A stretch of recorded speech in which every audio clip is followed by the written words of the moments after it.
I'm David Hall, and I am attending University of Arkansas Little Rock, and I am in the Homeland Security class. During week 2 of this class, we were given a homework assignment, and I'll read it to you. Find a recent, within the last calendar year, news article that is related to Homeland Security. Record a video, at least 7 minutes long, where you, me, explain what the article is reporting on, discuss the implications of the article, i.e. why does it matter, and connect the article to what you learned in our readings thus far. So that's what I'm going to try and do. So, I have reviewed several different incidents that have happened within the last year that fall under the Homeland Security umbrella. I did find one in Arkansas, and that's the one I'm going to talk about. I will tell you that I have studied 2 sources. One of those sources was written by Anna Ribeiro, and she was an industrial cyber news editor and a freelance journalist with over 14 years service or experience. And another article from KSNW News in Wichita, and the reporter was a Carina Branson, and she did the follow-up and actually helped give the overall findings for the incident, or the result of the incident. I'm talking about a small town in South Arkansas called Arkansas City. Arkansas City is about 115 miles southeast of Little Rock and about 75 miles southeast of Pine Bluff, located down in the Delta in Deshay County. Up until 1927, Arkansas City had a population of about 10,000, and it was a bustling, vibrant river town. Matter of fact, the river ran right next to Main Street. In 1927, there was a major flood, and it wiped out downtown, and the population went from 10,000 to about 360 people right now, which is the last I read. Arkansas City does have some famous history to include. It's the hometown of John R. Johnson, who was the patriarch of Johnson Publishing Company, and he was the producer of Jet and Ebony magazines. He founded his company in 1942 in his hometown of Arkansas City, and to this day there is a museum in his name that talks about his legacy and his success. So, what happened in Arkansas City? About September 22nd of 2024, their little town and its city water system were the victims of a cyber attack. In this cyber attack, the city acted quickly. They did several things. One is they switched from their electronic operation to the water plant to the manual operation so they can maintain control of the water treatment facility and their fresh water supply. They contacted the FBI, and they contacted the Department of Homeland Security. So, at the same time, they released a statement to the citizens saying, look, we have been hacked. They are trying to disrupt our water supply, our wastewater plant, electronically, and we have stopped that. We being the employees of Arkansas City, said they are in control of the actual water treatment facility, and there is nothing for the citizens to be worried about.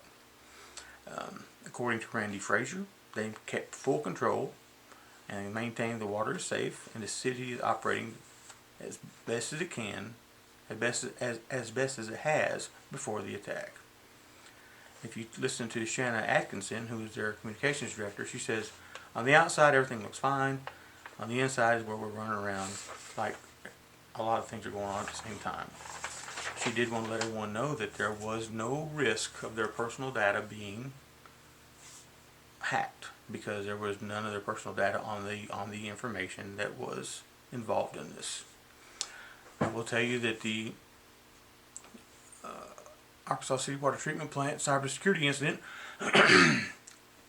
employed Italy Glick. He's the vice president of OpSWAT, which is a company that deals with this and the critical infrastructure for water treatment facilities, and what they should and could do to stop this attack and prevent it from happening again.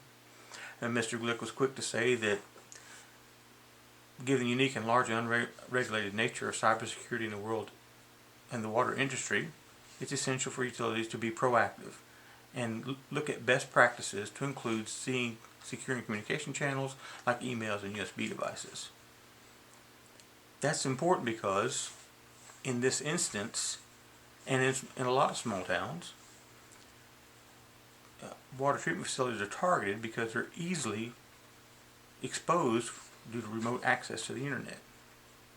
And this is because, according to Mr. Glick, they give access to outside companies that provide support to them, such as watching their maintenance and watching their flow and so on the computer.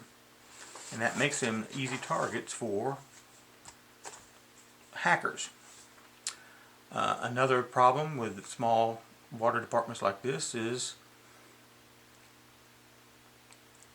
an attack can be allowed at any part in the city, and the malware or the worm can work its way into any other part, electronic part of the city's operation. Also, it should be known that there are some things that the city can do to not just stop this attack, but prevent future attacks. And Arkansas City's leadership did look into that. They looked at the inadequate protection of the human-machine interface, or HMI systems, and now they're allowing their engineers to control the flow of water, open and close valves, and manage chemical inputs, making them a more sensitive part of the facility. However, according to everyone in this article, it says you can expect more cyber attacks like this. You can expect more attempts to hack facilities like this, as long as we have global conflicts around the world that include, and they listed, Russia and the Middle East.